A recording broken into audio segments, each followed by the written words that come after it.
All right, fellas, I haven't posted in a few weeks.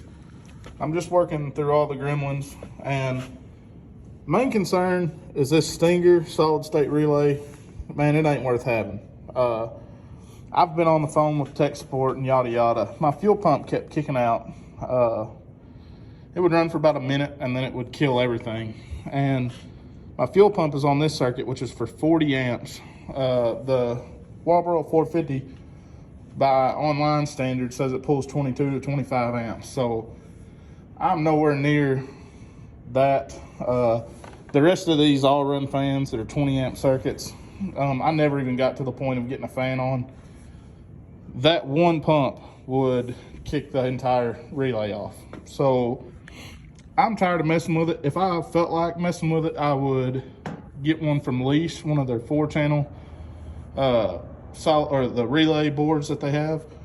But man, I decided to go with the tried and true 40 amp relays. I'm gonna put me 4 to 6 just regular old relays right here and do it that way. I know that works, and it was 20 bucks. So, you know, it kind of makes me mad because I spent the extra money to do it really nice and neat and ended up gonna change it anyways. But hey, you know, it is what it is. We're gonna fancy it up and see what happens. So that's the deal. So here is the deal. Now we have a fuel pump relay. If you remember, that was my extra relay. We have B3, B10, B11, and B12, and a spare. So where this had one constant power running over here to feed all these 4 outputs, now it's just regular relays. I ran all the power to this side of the Leash ignition board, and then I have these 4 gray wires that come over here to my inputs, or my outputs, sorry. And that is what triggers the relays on. So, you know, I don't remember how I have them in my Holly, but, you know, radiator fan, intercooler fan, intercooler pump, transcooler pump. You know, I wanted to kind of reiterate this. This is why that I had this nice and neat to where I can unplug everything that I need to in case I have issues. And it took me about 2 minutes to get it out of the truck. Completely rewired this section, no big deal. I'm about to put it back in, plug it back up, and we'll be done. You know, I am gonna knock Stinger, man. I talked to them, and they were actually really helpful until it was time to either return it or try and figure out a solution past. Basically, they wanted me to tie 2 channels, which would be 2 of my outputs together, and power 1 output though. So I would take a 4-channel, tie them together and get 2, which would only power 2 outputs. So to me, that makes 0 sense. And especially when it should have been completely capable of powering it compared to their standards of power that they said that it had, you know, but it didn't, and I understand. So I just won't buy nothing from them again. And I'll quit ragging on them. You know, it is what it is. I've had a few issues, and this is the main reason that I rewired it. So I would be right here on my fuel regulator, and I would have pressure. We would start the truck, boom, have 58 pounds, yada yada. It'd be running. About 30, 45 seconds, it would shut off. Well, I thought that it was the fuel pressure regulator. I even bought another one and swapped it.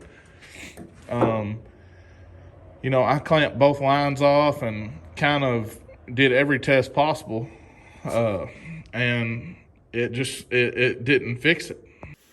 I realized I was kind of stuttering on here, but you know, the fuel pressure regulator did not fix it like what I thought it should.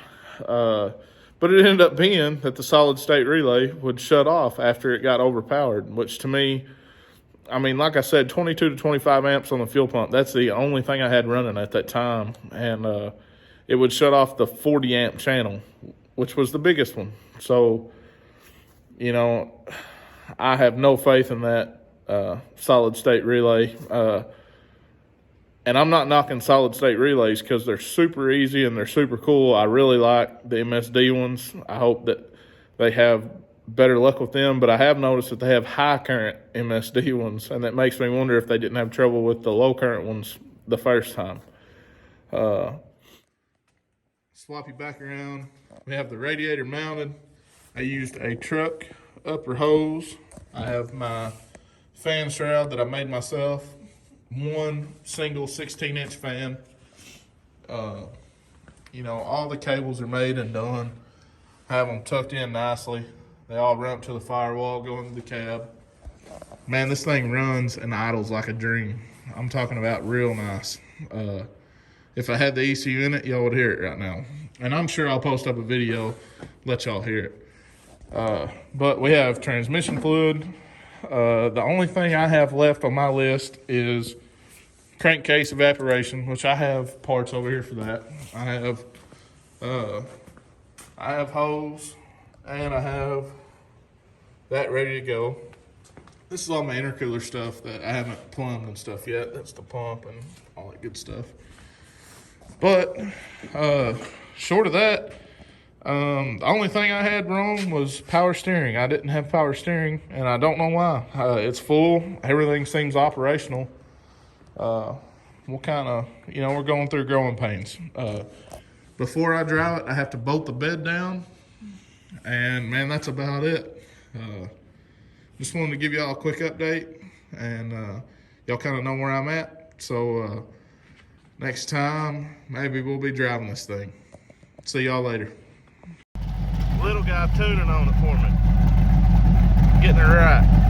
This is what it's all about, fellas. Hey, buddy. What do you think? Oh, yeah. It's a good day. It's a real good day.